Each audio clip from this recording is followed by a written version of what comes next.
Shalom. Oke, terima kasih untuk para tamu undangan yang telah hadir pada siang hari ini, dan kita juga bersyukur pada kesempatan kali ini. Terima kasih untuk guru-guru di sini dan juga yang telah menyediakan tempat memulai dialog kita dalam lintas agama ini. Sudah siap semuanya? Boleh dong pertanyaan sekali lagi biar semuanya ya. Oke, dengan penuh rasa syukur dan penghormatan kami buka acara dialog lintas agama ini. Dan sebelum kita memasuki ke bagian kita berdoa dulu, minta kesediaannya untuk Bapak Sugianto untuk berdoa.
Terima kasih Pak. Oke, kegiatan ini bertujuan untuk menjembatani perbedaan, pererat tali persaudaraan dan membangun pemahaman yang lebih dalam antar umat beragama. Dalam semangat Bhinneka Tunggal Ika, kita hadir di sini untuk saling mendengarkan, berbagi, dan belajar bersama. Dan dalam dialog ini menjadi wadah yang terkuat, membuat komitmen kita dalam menjaga kerukunan dan perdamaian di tengah keberagaman kita. Oke, baiklah, tak berlama-lama, kita mungkin akan memulai di sesi pertama. Mohon kesediaannya untuk Bapak Muhammad Rafi Cahya Bulana. Waktu dan tempat kami persilakan.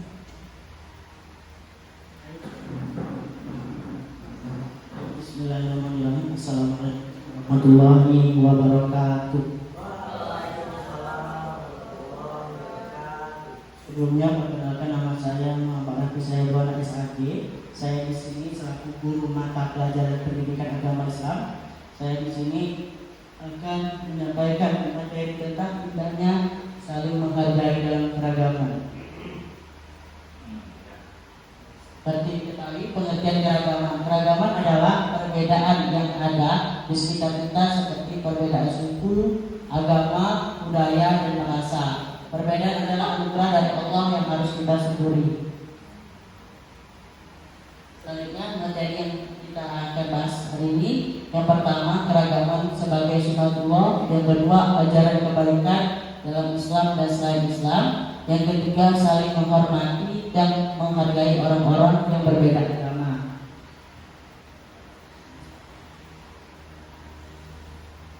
Baik, kita masuk ke dalam materi yang pertama, yaitu keragaman sebagai sunatullah. Keragaman adalah bagian dari ketetapan Allah, sunatullah, dalam menciptakan makhluknya. Allah juga menciptakan manusia dengan berbagai perbedaan seperti suku, bangsa, budaya, bahasa, dan agama. Keragaman juga harus dijadikan sebagai kekuatan, bukan sebuah alasan untuk berselisih.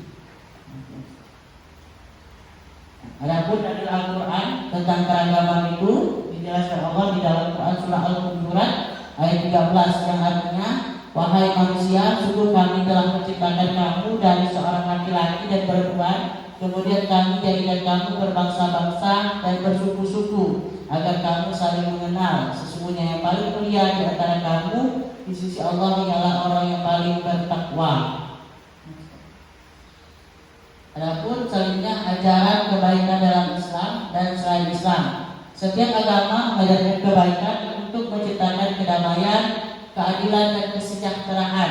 Islam menekankan berbuat baik kepada semua, termasuk non-muslim, sebagaimana ajaran kebaikan dalam agama lainnya. Ajaran kebaikan dalam Islam meliputi yang pertama menolong sesama, yang kedua menghormati perbedaan, yang ketiga bersikap jujur dan amanah, yang terakhir menjaga lingkungan.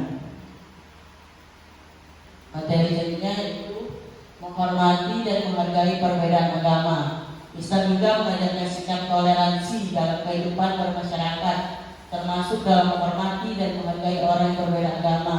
Sikap ini juga sangat penting untuk menciptakan sebuah kedamaian dan persatuan di tengah keberagaman.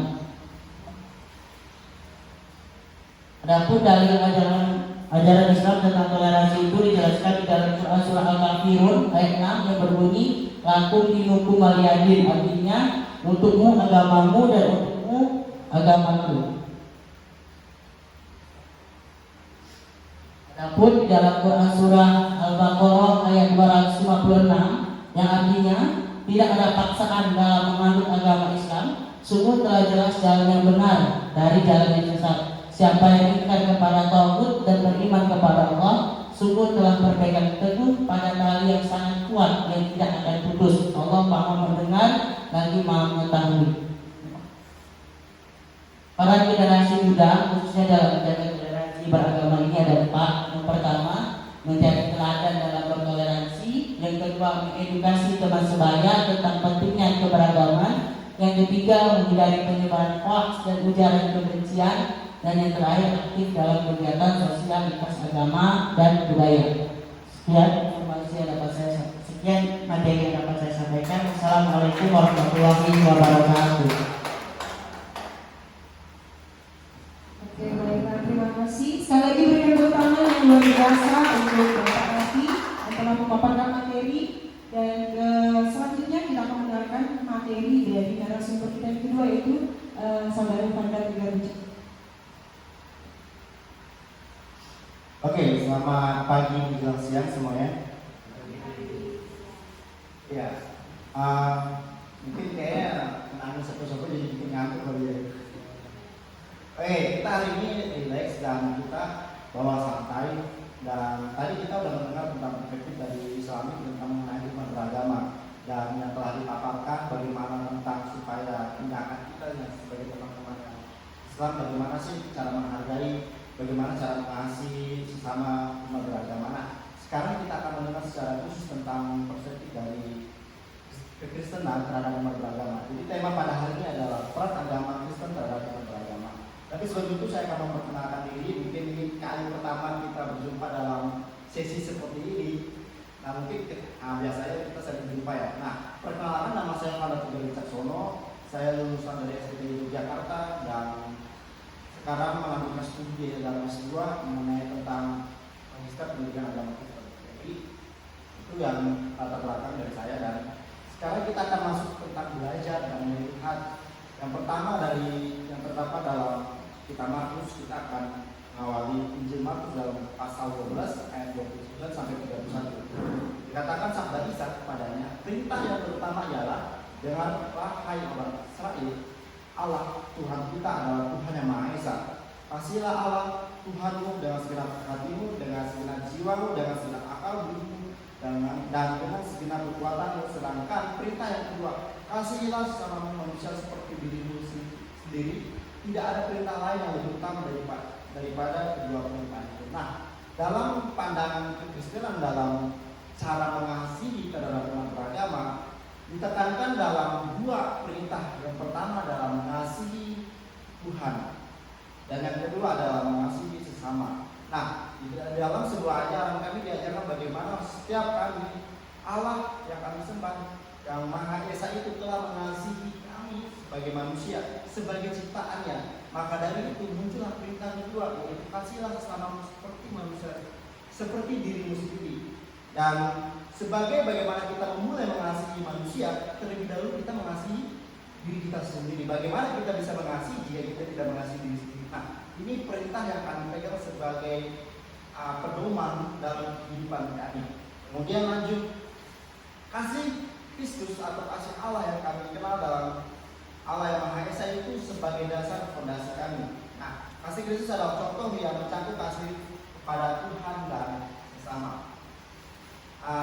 Kami belajar bahwa perbedaan dalam keragaman dalam agama itu begitu berbeda dalam segi ajaran, dalam segi cara beribadah, dalam segi memahami satu sama lain. Tetapi tentang belajar mengasihi, setiap agama itu belajar untuk mengasihi satu sama lain.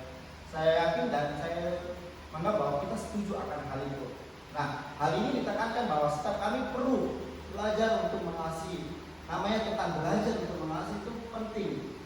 Kami memang nggak diajarkan untuk langsung bagaimana sih tahap-tahap mengasihi, tetapi kami diberikan sesuatu pedoman sebagai fondasi dasar iman kami, yaitu belajar untuk mengasihi.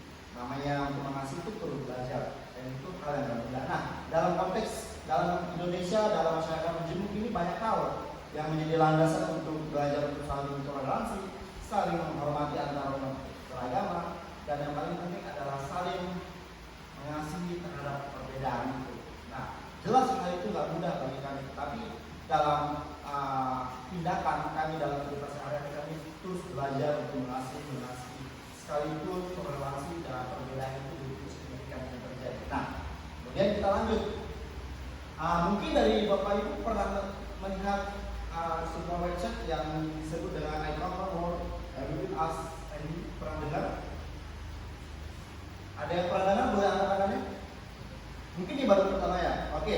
Nah, I Come More With Us ini adalah sebuah dialog lintas agama. Nanti Bapak Ibu bisa cek websitenya, namanya ini kok. Nanti bisa dicek dalam Google. Nah, ada website ini dimulai karena ada inisiatif pada tahun sekitar 2007 di 13 Oktober. Nah, tujuan dimulainya dari kegiatan dialog ini adalah bagaimana supaya ada membangun sebuah perdamaian untuk terhadap umat beragama, dan terutama juga antara umat Kristen dan Islam. Nah, karena memang juga kedua agama ini menekankan tentang pentingnya perintah utama yang tentang dalam kitab suci masing-masing, ya, dalam setiap agama itu mengasihi Tuhan atau mengasihi Allah dan mengasihi sesama manusia. Nah, muncullah tentang ini I Come More With Us.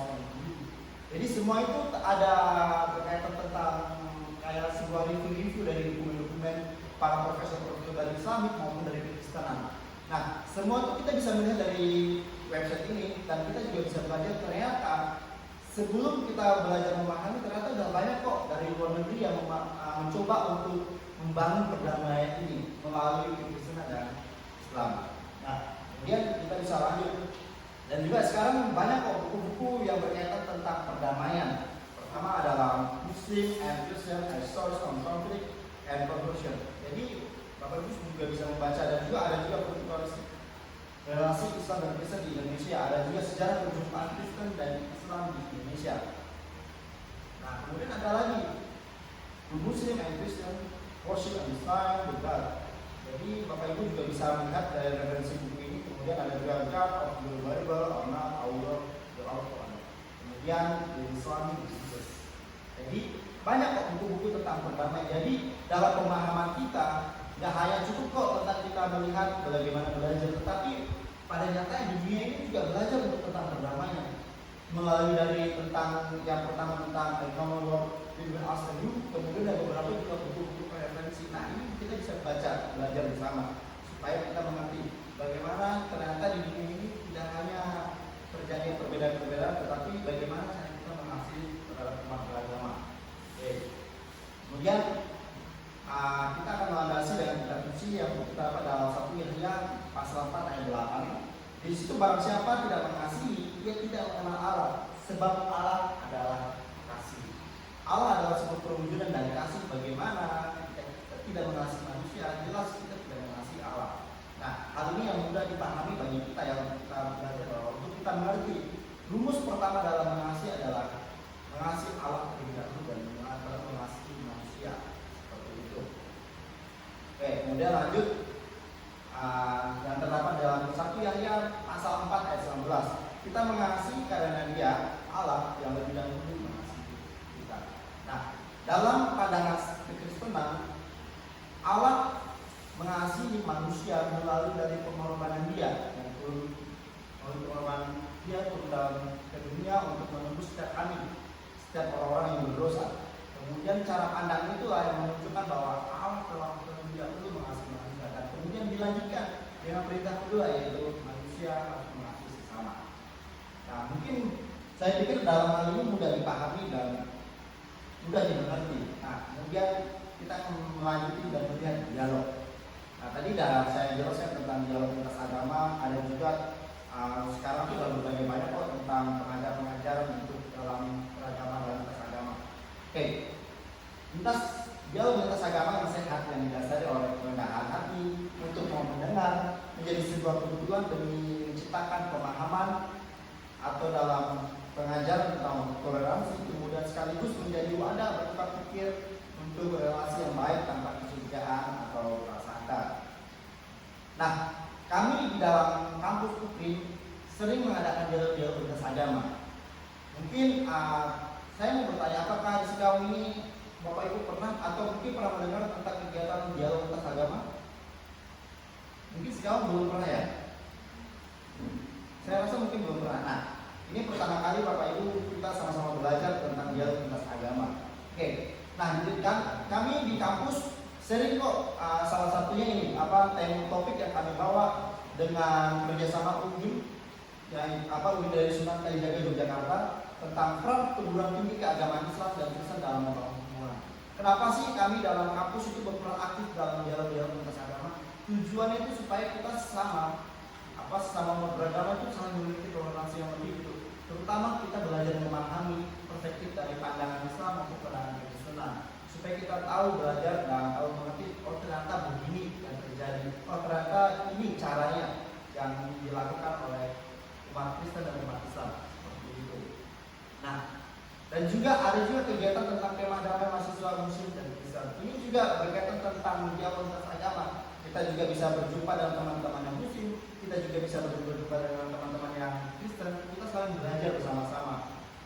Nah, kemudian dilanjutkan juga ini dia tentang spiritual journey, tentang penalaran dalam kitab suci. Ini sudah dilakukan sejak lama tahun 2007 dan banyak kok tokoh-tokoh besar dari profesor, dari mewakili dari umat Muslim dan Kristenan, mereka berkumpul kemudian belajar untuk tentang lintas agama ini. Nah, nanti juga kita akan pembagian kelompok tentang spiritual journey ini. Tujuan kita nanti akan dijelaskan oleh moderator. Nah, kita akan belajar bersama-sama di situ tentang penalaran kitab suci. Nanti kita akan masuk dalam kegiatan spiritual journey yang disebut SKR ini. Nah, kemudian implementasi dalam kehidupan sehari-hari yaitu adalah kasih melalui tindakan nyata. Kasih itu tidak hanya sekedar kita mengucapkan ya, aku mengasihi mereka, aku mengasihi mereka yang berbeda agama, mereka yang berbeda suku. Tapi kasih itu ditunjukkan dengan tindakan nyata, yaitu kita yang bertindak, kita yang melakukan. Kemudian yang kedua, membantu sesama manusia dalam hal bentuk apapun, entah kondisi bencana alam, kondisi mungkin membutuhkan bantuan atau kondisi sulit sekalipun. Kemudian yang ketiga, saling menghargai perbedaan. Nah, perbedaan itu apa sih yang dibilang? Perbedaan itu adalah perbedaan dari setiap ajaran, doktrin dan dogma yang ada dalam sebuah agama. Kemudian ini yang harus dihargai. Kemudian keempat, berkontribusi pada kebaikan bersama. Nah, dalam arti berkontribusi ini banyak kok tentang mungkin tadi yang saya katakan, mungkin dalam kondisi bencana alam, kondisi mungkin kan satu sama lain kita susah, itu kita mengasihi dengan cara seperti itu. Dan terakhir ada kata-kata dengan demikian Bapak Ibu bisa membaca bersama-sama. Tapi sebelum itu saya akan katakan bahwa kita dinyalakan di malam hari memberi terang bagi semua. Cinta Allah menjadi motivasi, menjadi mengasihi antar umat beragama. Boleh dong supaya kita nggak ngantuk ini, kita baca bersama-sama. Oke, 3, 2, 1. Pelita dinyalakan di malam hari, memberi terang bagi semua. Cinta Allah menjadi motivasi, saling mengasihi antar umat beragama. Nah, jadi sebenarnya kenapa sih kita perlu lintas agama ini? Bagi saya ini penting, Bapak Ibu, karena sering kan kita dengar sebuah rasis dalam sebuah sosial, rasis dalam sebuah agama, kemudian akan melahirkan krisis status, dan melahirkan peperangan, melahirkan kebencian, melahirkan dendam. Nah, tujuan lintas agama itu supaya menghindari hal-hal yang demikian. Karena dalam namanya perbedaan, setiap perbedaan pandangan jelas itu dapat memunculkan dampak yang buruk. Biasanya seperti itu. Maka dari itu lintas agama itu perlu kita ikut dan perlu kita belajar untuk supaya kita tahu bagaimana saling mengasihi antar beragama. Ya, mungkin sekian dari materi yang saya berikan kepada Bapak Ibu dan saya akan memberikan pada moderator. Terima kasih saudara mengatakan. Boleh sekali lagi operasi luar biasa untuk kita pada pagi hari ini. Namun sebelum kita memasuki pembagian kelompok yaitu di SR, kita mau mengetahui apa sih SR? Ada yang tahu nggak? Ibu-ibu atau bapak-bapak di sini yang tahu tentang SR itu apa? Boleh angkat tangannya.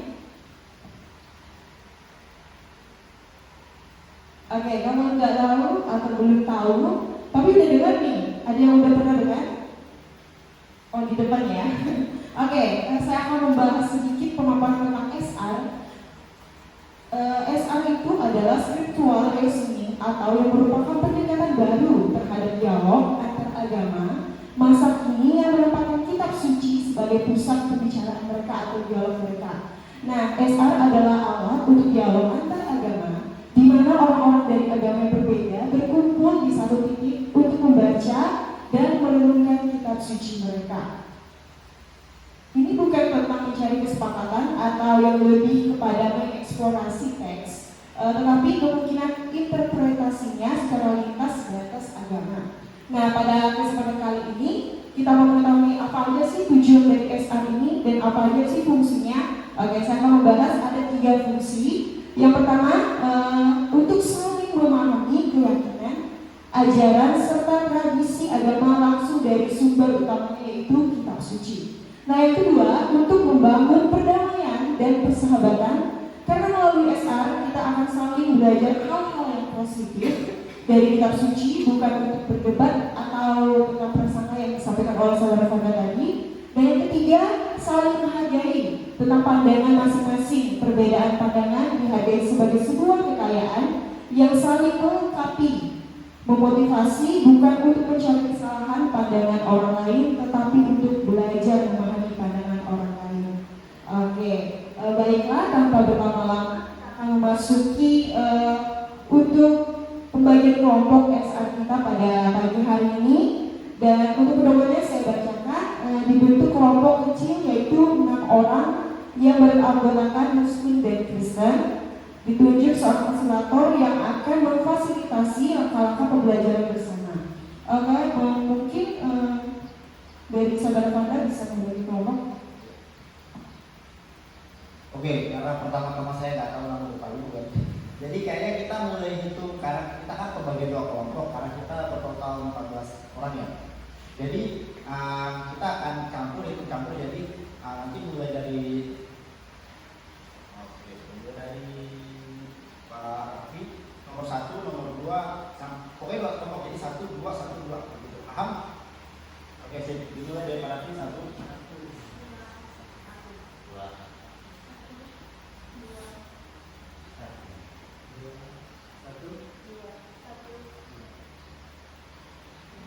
Oh ya, oke, sip. Nah, yang 1 bisa di sini, yang 2 bisa di sini.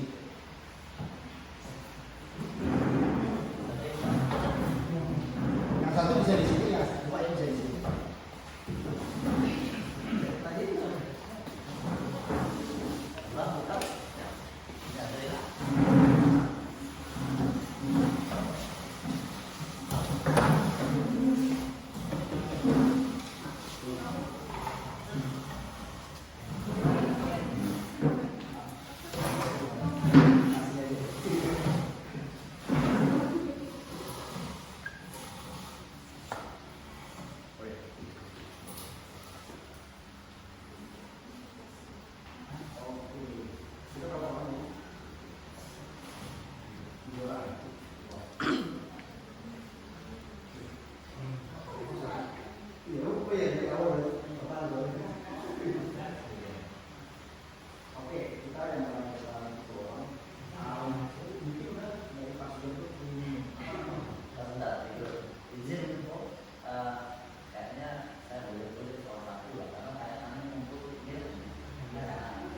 lagi ya?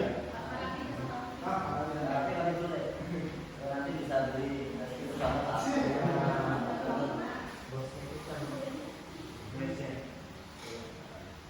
Itu dia ya, kita beli masa tapi ya langsung jadi itu sekolah kan ada apa tuh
Dari dulu.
itu kita memperbaiki dari kita diskusi Islam, kemudian kita diskusi dari kita. Nah, dari kegiatan spiritual revisioning ini, mungkin ini pertama kali ya kita ikut semua ya. Dari kita belajar sama-sama, mungkin ada yang apa yang menarik dan apa yang besar. Nah, sekarang boleh dong 3 sampai 4 orang apa yang pesan, apa yang menjadi awal pesan bagi diri ketika mengikuti kegiatan dialog lintas agama ini. Boleh mungkin berdiri kemudian berbicara, sebutkan nama. Apa yang menjadi kesan pertama kali ketika mengikuti kegiatan dialog lintas agama ini? Karena ini kan pertama kali kan, dan mungkin mungkin Bapak Ibu belum pernah mengikuti kegiatan seperti ini. Nah, boleh. Dari siapa tuh? Hal yang mungkin kesan lah itu pertama kali mengikuti. Oh ya, itu dari Bapak boleh? Dari Bapak itu.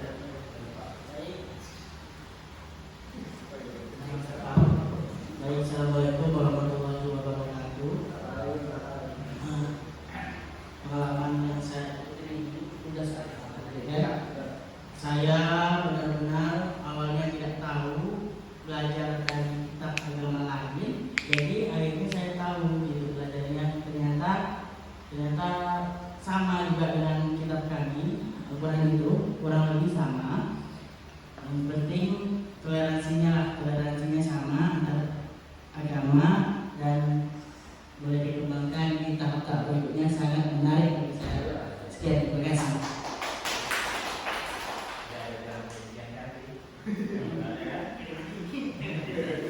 Oke, dari yang lain, Bapak Ibu silakan. Ini Mas Sugiarto. Oh ya, yang dulu. Jangan mungkin ke belakang. Ya silakan ya, Bapak jangan malu-malu. Oke. Saya nama dan saya terima kasih. Ini menarik dan sempat bertanya awal kegiatan ini bagaimana sih? Kemudian ada di sana sebenarnya Pak Jadi disebut pokoknya menarik. Oke. Jadi pada intinya saya tidak sangat bersyukur kita nggak tahu dari tadi. Intinya kita mencoba bersama bahwa ada pembelaan khusus bukan untuk saling bersyukur, tapi untuk paham bersama. Dan bersama juga rupanya yang terpenting bukan masalah ideologinya, sistemnya, tradisinya. Kan kalau kami dari imam dari itu tidak ada apa-apa. Tapi itu orang Samaria yang yang dikatakan sekarang kalau secara Samaria kan antara Samaria itu kan musuh. Yang kena korban itu kan harusnya orang Samaria itu masih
Tangan. Terima kasih. Oke, terakhir ada lagi. Pesan pertama kali dialog dengan saya. Oh ya, silakan. Ya, bro.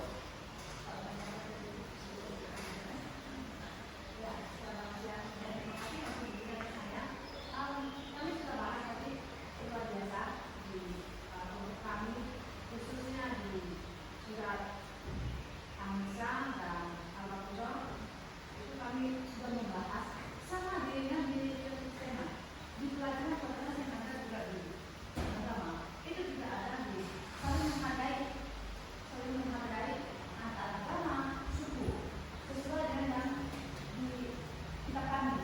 Ternyata saya juga baru hari ini melihat di Al-Quran ternyata sama mengajarkan dan itu mencapai bukan sendiri kalau kita harus mengasihi di sini sangat prinsip disebut tetangga, kerabat, anak-anak yang dipiatu sangat prinsip. Nah inilah siapa yang sering kita katakan sesama kita manusia.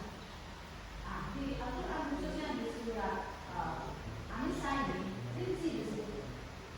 Ya, jadi sesama kita manusia adalah ada di sini ada kerabat, ada adik, ada anak yatim piatu dan lain sebagainya. Dan di kitab Al-Baqarah itu ada sebut tentang suku. Tuhan juga menciptakan jika saya jangan sampai salah. Dan itu di sini. Jadi boleh bantu dicari tak? Pokoknya sebut ada suku-suku Tuhan menciptakan suku-suku laki-laki, ya, menciptakan laki-laki, ya, Al-Quran di ayat itu tetap jelas itu menciptakan laki-laki dan perempuan, bangsa-bangsa dan suku-suku. Betul? Nah, yang sampai saya salah, demikian itu artinya Tuhan sendiri menciptakan suku-suku dengan sekian banyak suku dan tujuannya kita kembali lagi ke Al-Nisa tadi mengasihi itu betul tapi makanya ya dan kita di sini tidak seperti ada lain ada apa lagi apa ayat kita sedikit suku ini sudah dari ayat ini sudah mewakili semua mengasihi dengan suku paling kita dulu yang ada di lingkungan kita baru keluar dari lingkungan itu sih saya luar biasa yang kita hari ini. Makasih juga. Ya, terakhir dari saya, jika Bapak Ibu memang tertarik untuk pengen ikut lagi, nah nanti bisa konfirmasi kepada saya nanti karena kami dari kampus atau mungkin karena juga kami juga berdialog dengan agama sampai ke luar negeri juga sih. Jadi kalau memang tertarik pengen ikut mendalami sama-sama belajar boleh. Nah, kemudian untuk pertama kali ini kita belajar bukan sebagai mencari yang mencapai paling